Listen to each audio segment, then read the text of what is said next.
Paz e graça para você ligado no Veja o Só Entrevista. Que beleza, estamos de volta aqui, né?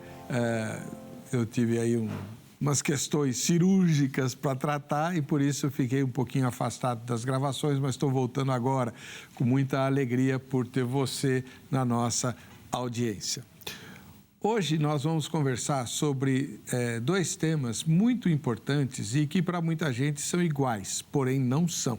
Religião e espiritualidade. A nossa tendência natural é dizer que religião é coisa negativa e espiritualidade é positiva. Será mesmo?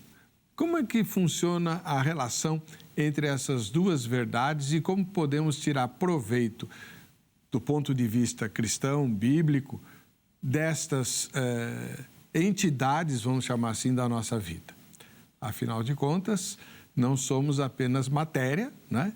Somos também espírito e também não vivemos isolados de outras manifestações religiosas ou espiritualistas ao nosso redor.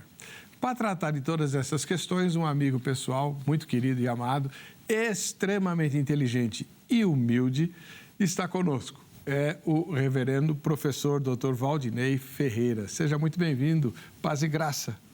Obrigado, Weber. Alegria retornar aqui ao programa e para tratar desse tema religião e espiritualidade. Obrigado pelo convite e satisfação também em revê-lo. O irmão tem sido muito usado por Deus num dos principais jornais do Brasil, né? Folha de São Paulo, tem nos representado com muita galhardia, né? O mundo evangélico cristão nos seus artigos. Parabéns, que Deus continue usando o irmão. Obrigado. Além disso, você é o fundador do Mapa Centrante. Muita gente que acompanha já sabe o que é, mas e quem não sabe, dá para você resumir o Mapa Centrante? O Mapa Centrante surge justamente nessa ideia de ter uma espiritualidade mais próxima da vida cotidiana, né, daquilo que nós vivemos, e não desvincular a espiritualidade do corpo, não desvinculá-la da alimentação e cultivar essa ideia de que nós somos o templo do Espírito Santo, né, a habitação do Espírito Santo, e temos de cuidar do nosso corpo e da nossa mente. Então, mapa significa movimento, alimento, pensamento e atitude, né? E a proposta básica do mapa é você encontrar o equilíbrio por meio dessa sintonia de cuidado com o seu corpo, por meio da atividade física, com a sua alimentação, por meio da alimentação consciente, saudável, o cuidado com a mente, né, com os pensamentos e a atitude que se desdobra principalmente em bons hábitos, né, abandonar os hábitos ruins e trocá-los por hábitos bons. Então, MAPA é um acrônimo, movimento, alimento, pensamento e atitude, né? E centrante vem da ideia de que centrado no sentido de equilibrado, naturalmente ninguém é, mas a gente pode fazer esse esforço, né, na direção de ter o equilíbrio. Que legal. Mais uma vez, obrigado por estar conosco. E agora eu vou pôr a nossa pesquisa de todas as semanas para você votar. Vamos lá para a nossa enquete. Para você, a diferença entre religião e espiritualidade é... 3 opções para você. Clara, então essa diferença é clara, ou uma diferença pequena, ou inexistente. Religião e espiritualidade, no fundo, são sinônimos. O que é que você responde? Ao final dessa edição, a gente vai ver o resultado parcial da nossa enquete. Reverendo, o senhor é o pastor. Sim. Né? Aliás, professor de teologia. Por que resolveu escrever sobre espiritualidade? Religião e espiritualidade não são basicamente a mesma coisa? Elas podem andar juntas, frequentemente estão juntas, mas não são necessariamente a mesma coisa. Há pessoas que encontram e cultivam a sua espiritualidade dentro da religião e dos sistemas religiosos, mas há sistemas religiosos e pessoas, né, dentro desses sistemas religiosos que muitas vezes, na vivência dentro do sistema religioso, isso se torna um obstáculo para o cultivo da espiritualidade. Em termos específicos da fé cristã, aquele que é cristão, de qualquer matiz, Espiritualidade se expressa de que maneira? Não é por meio do cumprimento dos deveres religiosos? É por meio do cumprimento dos deveres religiosos, mas desde que isso faça sentido do ponto de vista interior e seja guiado por convicção e não por conformidade exterior. A diferença é a orientação. Quando você, por exemplo, se abstém de determinada prática ou adota determinado comportamento, porque você tem convicção diante de Deus que é isso que Deus quer de você e você está em paz em viver isso. Agora, no sistema religioso, muitas vezes a motivação para a adoção de determinada conduta é muito mais a conformidade com o grupo e a vigilância do grupo do que a persuasão interior. Então, uma das questões que a gente observa muito no Brasil é a diversidade que existe entre as manifestações de fé cristã. Sobretudo, não apenas no aspecto evangélico, porque a gente vê isso também no mundo católico, né? Sim. Porém, no mundo evangélico nós somos mais divididos, vamos chamar assim, né? Há uma tendência muito forte ao individualismo, pelo menos na minha forma de ver.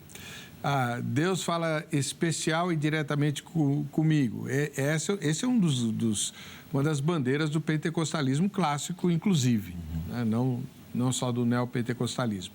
Isso é uma expressão positiva da espiritualidade ou não? Então, um ponto importante para a gente tratar são os aspectos da espiritualidade ou como a espiritualidade afeta a saúde, né? Seja a saúde física ou a saúde mental.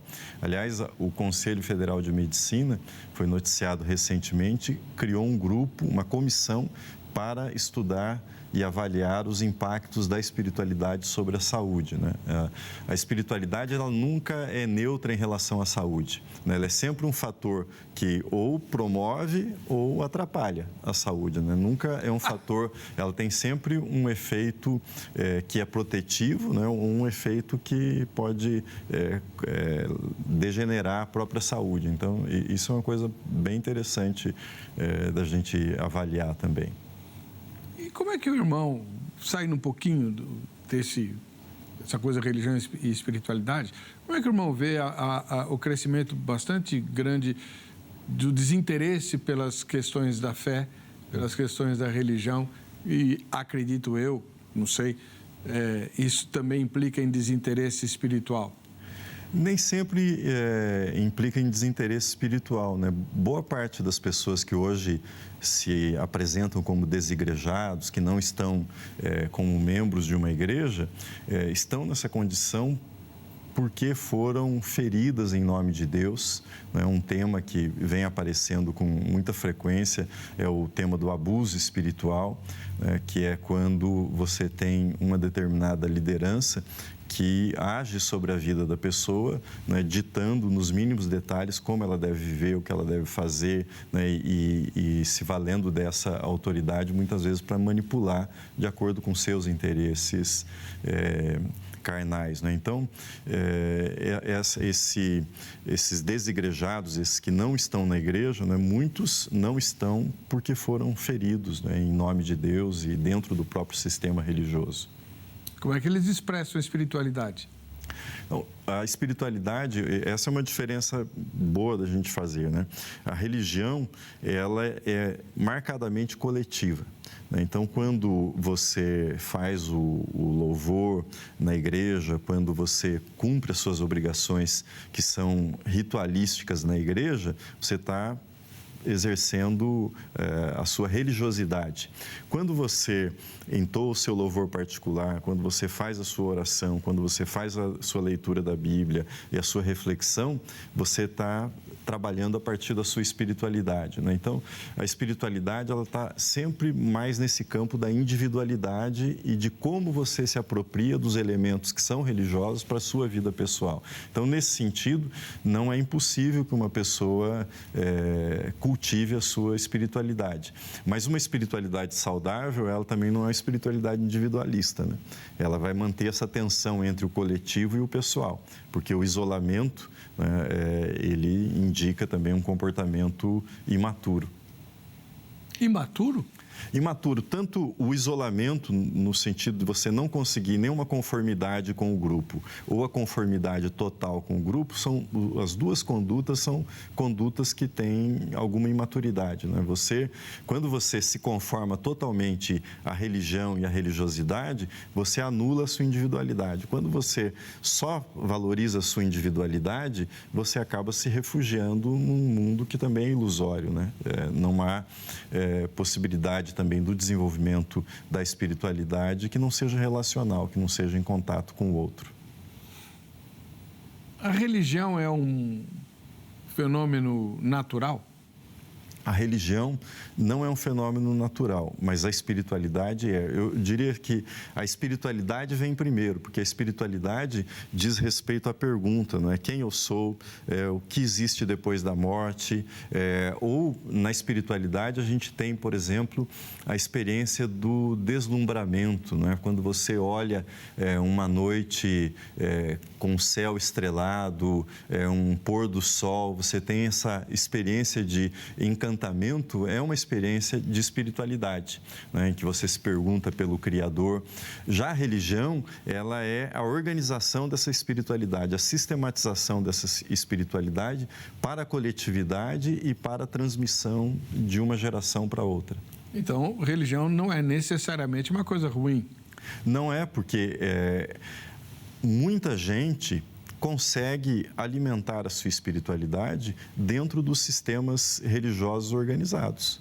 Então, ela não é uma coisa ruim. Há uma figura muito bonita do teólogo Eugene Peterson, que ele compara a religião à casca da árvore. Ele diz: a casca está morta, ela não tem função, mas ela protege a árvore e protege a seiva que há no tronco da árvore. Então, ele diz, muitos sistemas religiosos, quando você olha de fora, são só a casca, mas eles podem estar protegendo estão protegendo, né, por meio dos ritos que realizam, aquilo que pode alimentar a espiritualidade de pessoas. Entre os evangélicos reformados, acho eu, não sei se os católicos têm isso também, fala-se muito em meios de graça. Os meios de graça são fornecidos pela religião, não é? São fornecidos pela religião, né? A gente fala da Santa Ceia, do batismo, da oração, né? E de outros recursos que entram para alimentar a fé. Mas a tendência do sistema religioso é defender o monopólio desses meios de graça, né? Aí entra a parte negativa. Entra o lado negativo. Ou muitas vezes, impor sanções, coações, não é? Medo para as pessoas, o que tira o sentido da espiritualidade na participação desses meios de graça. Ao longo da história da fé cristã, houve vários momentos em que pessoas começaram a valorizar bastante a busca de uma espiritualidade individual, os pais do deserto. Fala um pouquinho disso. Então, esse momento por volta do 3º, 4º séculos da era cristã, em que a igreja começa a caminhar no processo de constantinização, né, quando o imperador Constantino se torna cristão e caminha na direção dessa oficialização da igreja, e a igreja vai se misturando com o mundo, com o poder temporal, alguns cristãos, em busca de uma vida piedosa, se retiram das cidades, não é, para o deserto, para justamente alimentar a sua espiritualidade, né? São chamados os pais do deserto. E eles que desenvolveram, por exemplo, muito das técnicas de meditação cristã, e foi um movimento de reação a essa falta de fronteiras entre a igreja e o mundo, né? A igreja e a sociedade. Precisa haver fronteira? Precisa haver fronteiras, mas elas precisam ser permeáveis, né? Fala disso. A igreja, ela está no mundo, não é do mundo, né? Como Jesus afirmou. E quando eu digo fronteiras permeáveis, a igreja está sempre decidindo que elementos da sociedade que a cerca podem ser incorporados, né? E aqueles que vão ser rejeitados, né? Ela nunca rejeita totalmente a sociedade e nunca aceita aceita totalmente, né? Há sempre uma relação de tensão entre a igreja e a sociedade. Então, ela não pode se engessar? De forma alguma, né? E é praticamente impossível, né? Normalmente, o discurso de engessamento, ele só esconde que a igreja incorporou uma determinada visão de uma época da sociedade. Não entendi. Você pode tomar um modelo, por exemplo, nos Estados Unidos, né? Boa parte do protestantismo nos Estados Unidos adotou o estilo de vida norte-americano construído nas décadas de 40 e 50. Né? Quando vem, por exemplo, o movimento de contestação da cultura dominante nos Estados Unidos, não são as igrejas que vão atender no primeiro momento a busca pela espiritualidade, mas as pessoas vão buscar nas religiões orientais, né? Justamente porque a igreja estava tão engessada com um estilo de vida cultural que ela não conseguia entender as demandas que a sociedade estava trazendo para ela. Depois, né, nos anos 90, 80, 90, 2000, a igreja começa a adotar novos modelos para conseguir responder essas demandas. Aqui no Brasil, a gente, desde que eu era criança, eu percebo isso, né? O movimento pentecostal clássico e depois o neopentecostal, em parte, adota um estilo assim mais livre, né? No pentecostalismo clássico, inclusive, há denominações que até hoje defendem a ideia de que nada no culto deve ser preparado, planejado, o Espírito vai guiar livremente tudo que vai acontecer lá na reunião dos crentes. Essa é uma espiritualidade sadia? Você escreveu um artigo para a Folha falando sobre sermões escritos. Aliás, você dá aula de homilética, né? E até hoje os alunos de uma igreja histórica têm o pé para trás com o sermão escrito. Fala disso. Então, essa questão da fórmula, né, de você ter algo escrito, ou, por exemplo, uma oração memorizada, como a oração do Pai Nosso, né? Muitas pessoas dizem que é uma repetição, né, ou uma superstição e não utilizam, né? Mas quando a gente toma o judaísmo, né, e já que a gente está falando de religião e espiritualidade, uma coisa importante lembrar é que, embora Jesus fosse um crítico do farisaísmo, ele era um frequentador da sinagoga, né?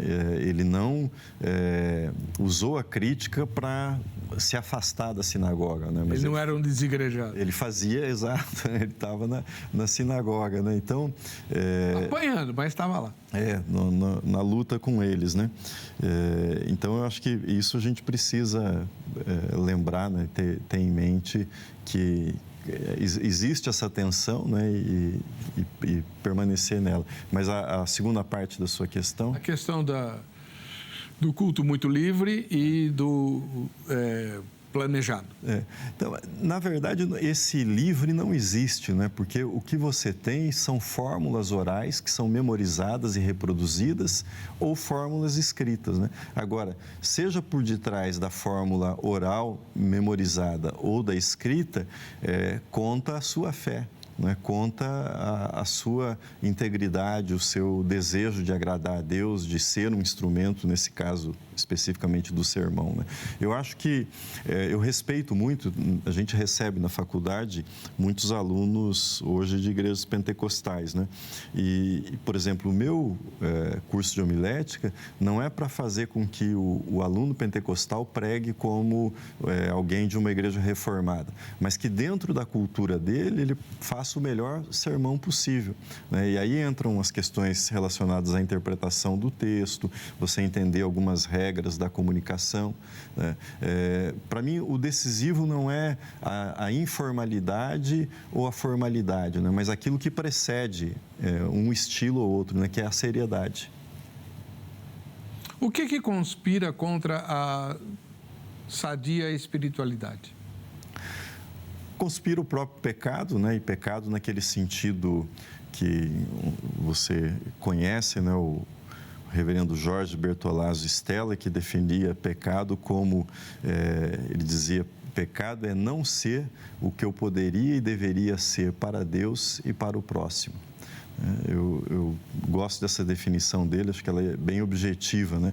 Então, conspira contra a verdadeira espiritualidade o pecado que nos desvia, né, de realizarmos diante de Deus aquilo que é o nosso objetivo e a vontade de Deus em relação ao próximo, principalmente o amor, né, que é o grande critério da espiritualidade.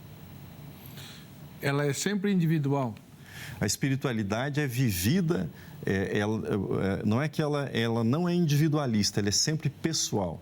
Talvez melhor do que usar o individual, para não confundir com o individualista, é enfatizar a natureza pessoal da espiritualidade. Pessoal porque sou eu quem faço a síntese daquilo que tem sentido para mim, tem significado. Eu acho que quando Jesus diz para a mulher, chegou a hora que os verdadeiros adoradores adorarão o Pai, né? Em espírito e em verdade, né? E a pergunta é nesse monte ou naquele, que lugar adorar? Ele aponta para esse aspecto pessoal, né? E essa dimensão espiritual. Um ateu não tem espiritualidade? O ateu tem espiritualidade no sentido da busca e da pergunta, né? E muitas pessoas que são praticantes, que se dizem, né, praticantes do ateísmo, elas muitas vezes vivem a espiritualidade nessa forma de uma ética de amor ao próximo, de cuidado do planeta, ou seja, dão o sentido para a vida delas a partir disso. Tem um livro interessantíssimo de um cardeal que debateu com um filósofo alemão, Habermas, que o título do livro é assim, Em que creem os que não creem?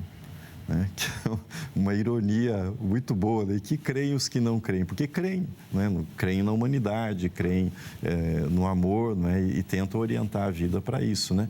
Mas acaba sendo também uma coisa triste, né? Porque é uma esperança, contrastando com o apóstolo Paulo, que se limita só a essa vida, né? E como é que você vê a espiritualidade esotérica?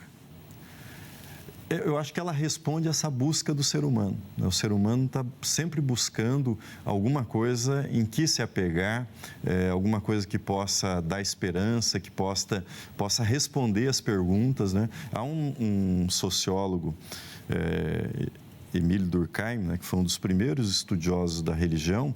Ele tem um livro do início do século XIX, As Formas Elementares da Vida Religiosa.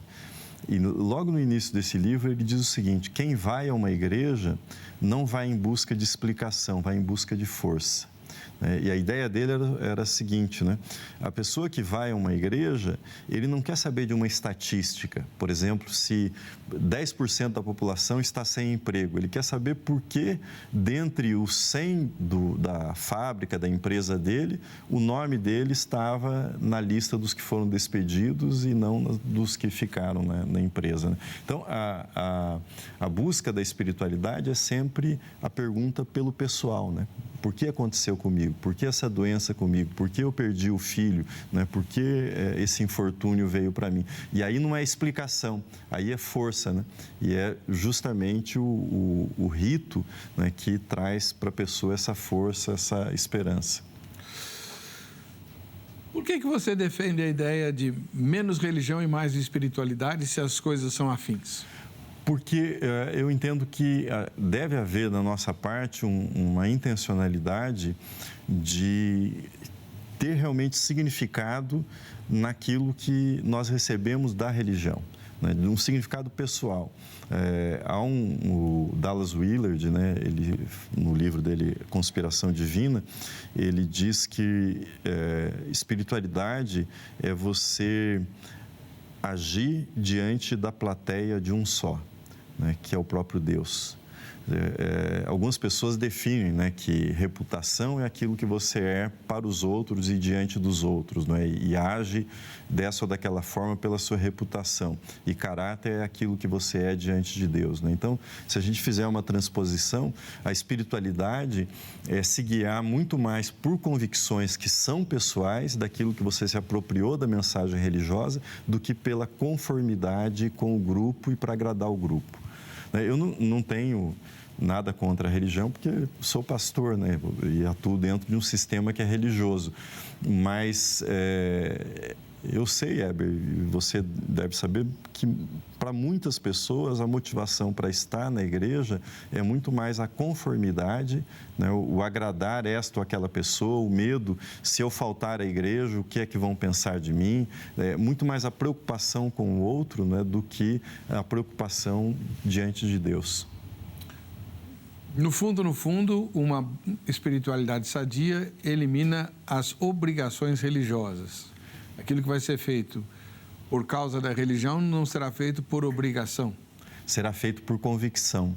Uma espiritualidade não é algo que torna a pessoa indiferente em relação à religião, mas que a torna convicta e mais livre, né, para fazer as suas escolhas e as coisas que fazem sentido para ela. A gente vê muito hoje não, já há um tempo no Brasil, sobretudo nas linhas mais pentecostalizadas, tanto evangélicas quanto não evangélicas, o sincretismo. Isso é ruim? O sincretismo eu vejo como uma fase, não é? Da experiência de algumas pessoas, né? Dependendo do momento de vida da pessoa, ela vai passar por algum tipo de sincretismo, né? Mas permanecer para sempre nisso não é bom para a pessoa do ponto de vista do crescimento da espiritualidade, né? Eu acho que há momentos em que pedagogicamente as pessoas precisam se valer de determinadas regras, de determinados instrumentos para se fortalecerem, né? Mas não é natural permanecer sempre nesse lugar, né? É o que o apóstolo Paulo fala, né, do alimento sólido e do leite, né? Muito bom. Estamos nos aproximando do nosso intervalo, daqui a pouquinho a gente vai para a conclusão dessa entrevista e no próximo bloco a gente vai mostrar também as fotos que você tem mandado aqui para concorrer aos nossos presentes, tá bom? O Adriano mandou o seguinte comentário: religiosidade obedece costumes da igreja e espiritualidade obedece e agrada a Deus. Então a religião está contra Deus, né? Ela não é a religião que está contra Deus, né? O uso que se faz da religião pode ficar contra os propósitos de Deus. É porque, no fundo, né?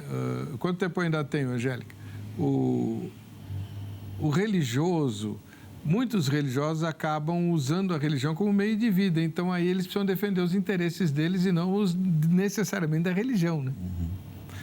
Eu como religioso, né? Eu vejo que a função é a mesma do pai, né? Um pai deve almejar se tornar desnecessário, né? Educar é se tornar desnecessário, né? Então, nesse sentido, você ensina, né, biblicamente, ensina as pessoas na espiritualidade para que elas possam crescer, né, e possam ter autonomia e não controlá-las o tempo todo. E algumas pessoas exercem o controle e não preparam para a liberdade. Muito bom. Antes de a gente sair, falar para você da Academia Teológica da Graça de Deus, a AGRADE, que está aguardando seu telefonema ou a sua visita para o site. 3115-0819 em São Paulo. É o telefone da AGRADE, funciona todos os dias no horário comercial.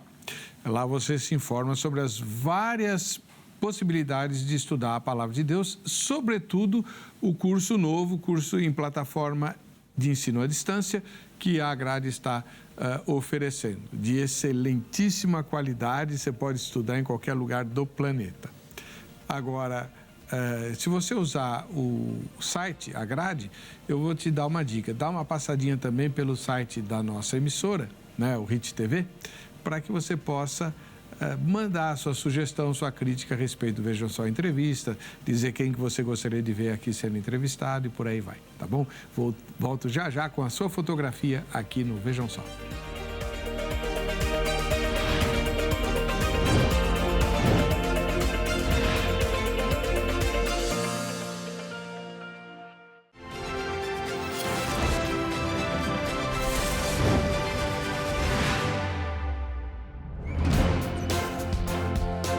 Muito bom! Deixa eu falar rapidinho quem está mandando foto pra gente concorrendo aos presentes do Vejam Só, todos eles fornecidos pelo Shopping do Povo, shopping de quem sabe comprar, que fica bem em frente à igreja sede da Igreja Internacional da Graça de Deus aqui em São Paulo, na Avenida São João, né? Está lá, São João 816, pertinho da Estação República do metrô. Se você não quiser, não tiver fé suficiente para aguardar o sorteio, vai lá no Shopping do Povo, né? E pega o seu brinde, comprando, obviamente, né? Vamos lá, a primeira foto de hoje vem de Curitiba, lá no Paraná, capital paranaense, capital moral do Brasil. Pelo menos foi, né? Deolir e Ana Cleide. Aí, ó. Deolir e a Ana Cleide, casal que assiste ao Vejam Só juntos, permanece junto. Deus abençoe vocês, né? O Deolir está com sono. Também essa hora, né, irmão? Eu concordo com você. Em Diadema, aqui na Grande São Paulo, a Maria Edinalva é nossa telespectadora, mora pertinho da capital. Quiser vir assistir a gravação do Vejam Só, é só entrar em contato pelo Facebook, tá bom, Maria Edinalva? E na capital do Rio de Janeiro, a cidade maravilhosa, a Terezinha é nossa telespectadora. Olha que legal. Faça como esse pessoal aí, tire a foto durante a exibição do programa e manda pra gente, tá bom? Reverendo, qual que é a diferença que o senhor faz em abordagens normalmente individualizadas, terapia, no caso psicológica, né? Aconselhamento pastoral, mentoria e coaching, essa novidade dos púlpitos? Eu acho interessante fazer essa diferenciação, porque eu acho que cada uma delas tem o seu lugar, o seu propósito, né? E pode ter na vida das pessoas um momento, mas é preciso fazer a distinção. Então, começando com a terapia, né? Quem é o profissional? Né? O profissional da área de saúde, né? Seja o psicólogo, o terapeuta, que vai se encarregar desse processo, e é recomendado em geral, para as pessoas que têm alguma questão relacionada à saúde mental, né, emocional, que precisam desse tipo de acompanhamento. O aconselhamento pastoral é muito pontual, né, e a pessoa procura o pastor, o líder religioso, para dirimir dúvidas, às vezes tratar de relacionamentos no âmbito da comunidade, e para isso, né, se presta o aconselhamento pastoral. Já o coaching, que surgiu mais recentemente e se popularizou no Brasil, ele trabalha em torno de metas, né? Metas muito específicas, como, por exemplo, eu quero me tornar um vendedor melhor. Eu quero melhorar minha performance nesse ou naquele aspecto da vida, né? Então, é aí que entra a figura do coach, né, e do coaching. Já a mentoria, e especificamente o que eu tenho procurado desenvolver, a mentoria em espiritualidade, ela tem um sentido mais abrangente, né? Você não precisa necessariamente estar com um problema na sua comunidade, que é o que seria recomendado para o aconselhamento pastoral, ou uma questão relacionada à terapia, mas você pode estar em busca de responder questões espirituais, existenciais mais amplas, né, e principalmente de autoconhecimento, usando como instrumento para isso esse terreno da espiritualidade, né? Então, a mentoria ela é muito mais ampla, né, e o critério para que ela seja feita é alguém que tenha conhecimento, né, do campo, né, em que ele vai exercer a mentoria, e um interesse genuíno, né, no bem-estar da outra pessoa, em ajudá-la a progredir. Agora, a diferença é que a mentoria não é uma aula, né, não é uma palestra, não é um curso, mas é muito mais o diálogo, né, com a pessoa mentorada, e se parte de onde a pessoa está para onde ela quer chegar. Isso é terapia? Não, porque a terapia você tem outras ferramentas, né? De acordo com a corrente que o terapeuta utiliza, né? E a mentoria você trabalha muito mais a partir do diálogo e da transdisciplinaridade, né? Ou seja, mobilizando as disciplinas necessárias para ajudar a pessoa que quer fazer aquele percurso. Muito legal. Todo mundo já ouviu falar, a gente está partindo para o finzinho do programa, que o Marx dizia que a religião é o ópio do povo. E, se não me engano, Freud dizia que todo mundo precisa da religião porque precisamos de muletas. A religião é uma muleta? É um ópio? A religião, ela está entre nós, né, há milênios, né, e vai continuar. Aliás, há um ateu inglês, Alan de Botton, que ele escreveu um texto, Ateísmo 2.0, que ele diz: se os ateus quiserem sobreviver, precisam aprender alguma coisa com a religião. Porque a exceção é o ateísmo, não a religião e a religiosidade, né? Então, a religião, ela, no sistema que ela cria, né, ela dá a possibilidade que as pessoas encontrem a espiritualidade, mas, né, também pode fechar o caminho para a espiritualidade. Então, ela tem esses dois lados, né, e deve permanecer entre nós. Como que você trabalha a sua espiritualidade pessoal, na medida em que você é o mentor de várias pessoas que estão buscando, por meio do mapa centrante, né, uma condição mais equilibrada? Eu trabalho a minha espiritualidade por meio da meditação cristã, né, que eu pratico todos os dias, por meio da corrida, que é o movimento que também me leva para um estado meditativo, né, para um estado contemplativo. Quando eu corro, eu tenho a sensação, em alguns momentos, né, principalmente em parques, em áreas arborizadas, que aquela área se transforma que o tempo e o espaço viram uma grande catedral, né? Uma sensação muito boa de comunhão com Deus, da presença de Deus nesses momentos da corrida. Também cultivo a minha espiritualidade procurando exercer a minha consciência, né, em atos cotidianos, como, por exemplo, a alimentação, o cultivo de hábitos, né, que são hábitos que vão desde a organização da minha vida, na casa, nas rotinas, né, como parte da espiritualidade. E as práticas que são as práticas mais tradicionais, né, como a leitura, a oração, né, que são recursos, né, também da espiritualidade. Então, pelo que eu fiz a pergunta de propósito, né? A espiritualidade não se restringe a uma interrupção das suas tarefas cotidianas para se dedicar apenas à oração e à leitura da Bíblia. Não, há coisas, né, que a gente experimenta que são momentos assim de grande enlevo espiritual, né, visitação do cotidiano, né? Por exemplo, uma ocasião eu estava fazendo comida, descascando um alho, prestando atenção na beleza daquele alho, né? Na perfeição do corpo dele, na brancura do alho. Quer dizer, você passa a ver a perfeição de Deus, né, nos detalhes mais comuns da vida, do dia a dia, né?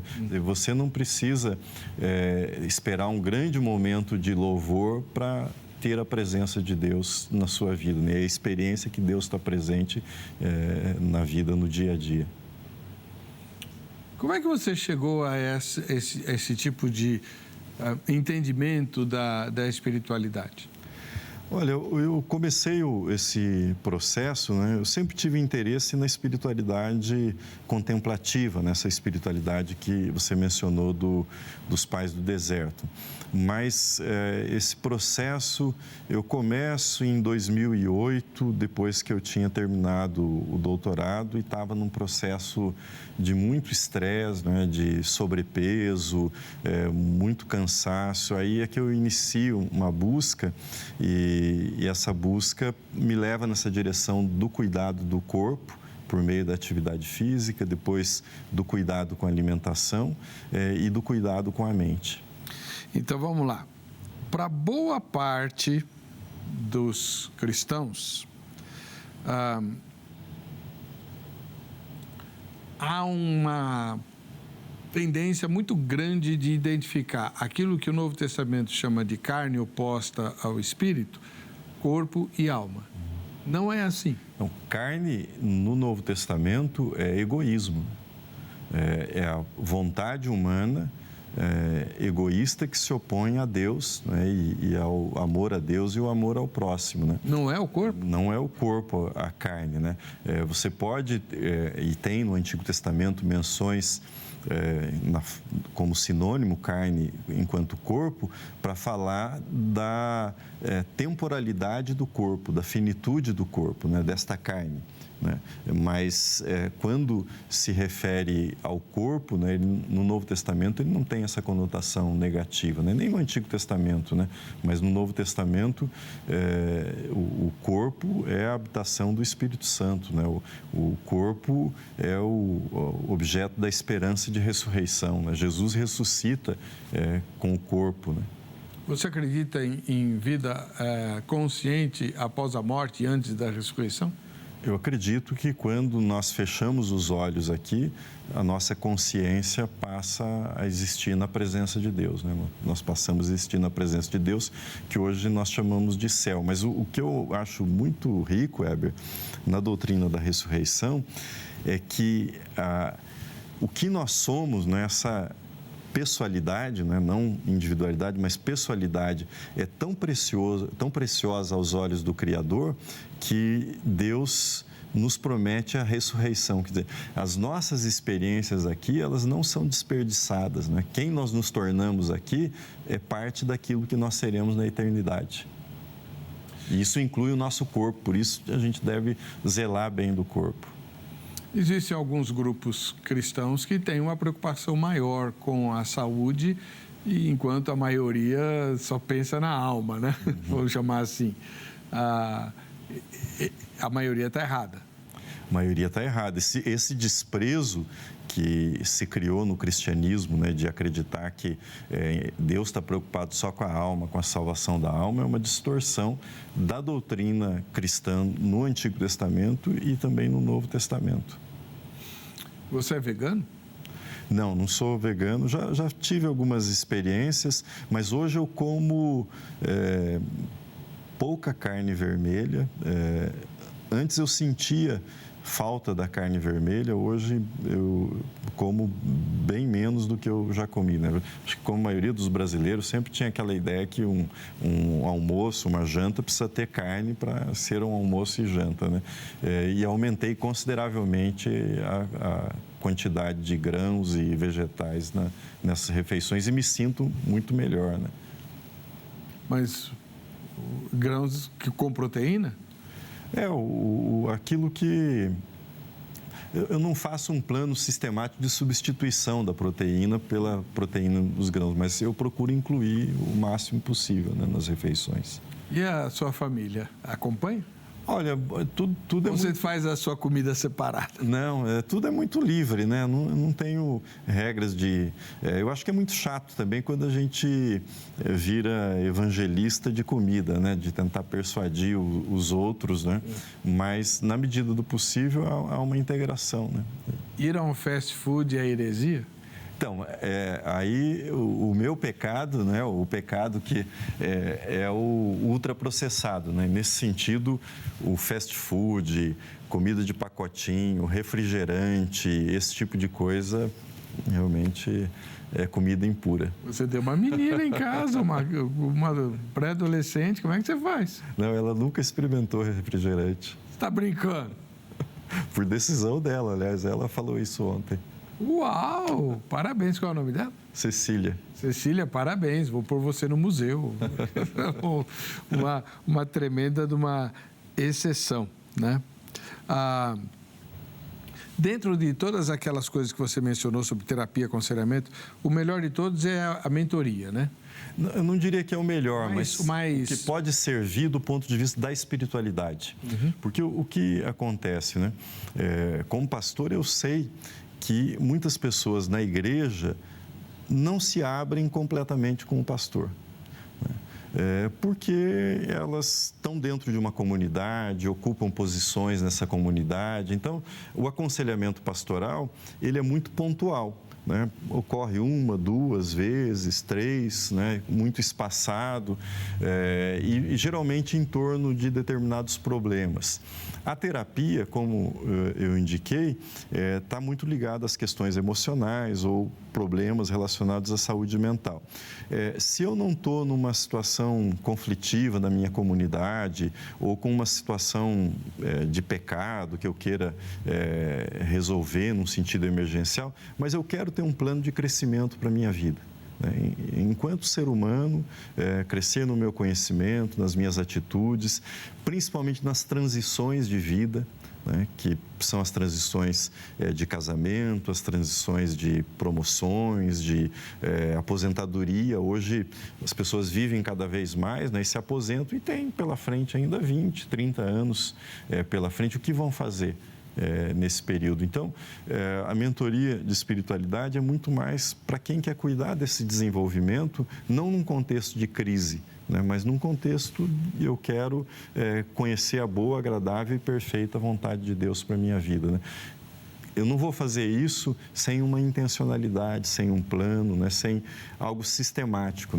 E é curioso, porque às vezes as pessoas valorizam a mentoria profissional ou o coaching, mas na vida espiritual, que é justamente aquilo que remete para a eternidade, a gente deixa isso em segundo plano. Eu estava lendo um autor, eu não lembro o nome dele, que eu quase não lembro mais nada, acho que é a idade. Mas ele falou uma coisa interessante, que a grande tendência de nós evangélicos é nos convertermos, termos absoluta segurança de que vamos para o céu, se a gente morrer, e ficar esperando ou a morte ou o arrebatamento e que ninguém nos incomode com mais nada. Uhum. Isso é um comodismo pecaminoso, não é? Esquecendo do que Paulo diz, desenvolvei a vossa salvação.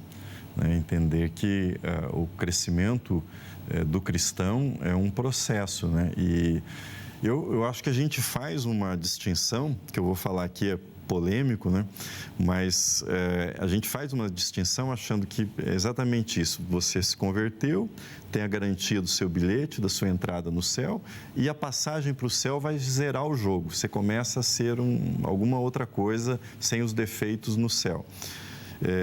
Mas se nós vamos ressuscitar, esse corpo que é a marca da nossa pessoalidade, quem nós nos tornamos nessa vida será levado e perpetuado no céu. O que eu quero dizer é o seguinte: se a pessoa tem problemas de ranzinzice, se a pessoa tem determinados maus hábitos, a personalidade que nós construímos, quanto mais parecida ela ficar com Jesus nessa vida, é a personalidade que você terá de conviver pela eternidade.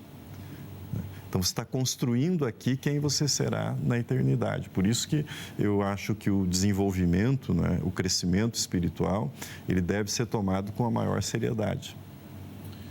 Mas está escrito lá que Deus vai... Como é que é? Estou bem certo que Ele quem começou a boa obra vai terminar até o dia de Cristo. Então, o problema não é meu, é de Deus.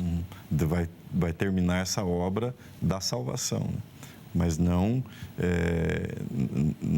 porque se nós não levarmos a nossa personalidade, a nossa identidade se acabou. Deus está fazendo alguma outra coisa que não sou mais eu. Abraão continua sendo Abraão, Isaac continua sendo Isaac, Jacó continua sendo Jacó no céu. Mas os teimosos continuarão teimosos e os ranzinzos também? Pedro continuará. É por isso que a gente precisa trabalhar a personalidade aqui. Credo! Tá bom. Agora, egoísta não vai ter no céu. Egoísmo, enquanto o pecado que nos separa de Deus fica aqui, mas nós podemos ter atitudes que...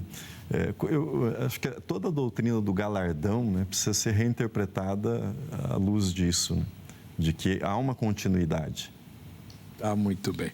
Bom, em outra oportunidade a gente vai continuar essa conversa, o nosso tempo acabou.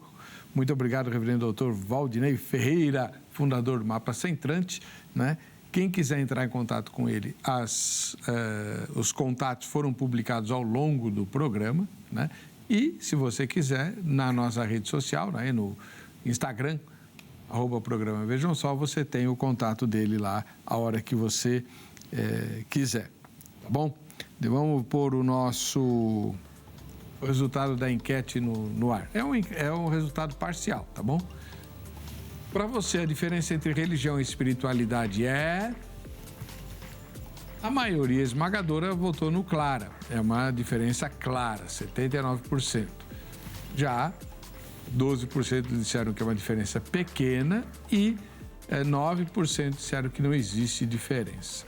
Tá muito bem. Para você que fica com a gente, que fica com a Rite, a paz e a graça de Jesus.